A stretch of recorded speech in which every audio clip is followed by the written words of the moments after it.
अस्सलाम वालेकुम। कल जमात इस्लामी के हाफिज़ नईमुर रहमान उम्मत की वहदत के बारे में दो लफ्ज़ बोल रहे थे, तो वो क्या कह रहे थे, बड़ी हंसी वाली बात है।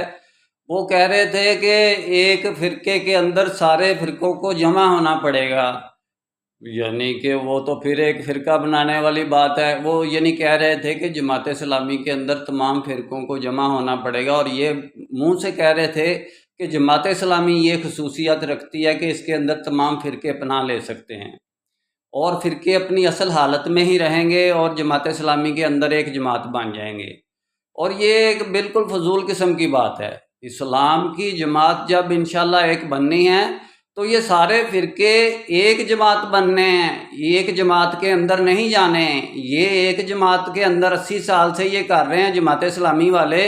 इन्होंने कितनी जमातें अपने अंदर की हैं, एक जमात भी नहीं की। बंदे कर लिए हों तो बड़ी मुश्किल है कि इनकी अभी तक तो ये डेमोक्रेसी में भी फेल हैं। मेरा काम इस्लामिक वर्ल्ड के अमन और यूनाइटी का है। बात वही उदखिलु फी सिल्म काफ़ा, यानी पूरे के पूरे सारे फ़िरके जमात इस्लामी के अंदर दाखिल हो जाओ।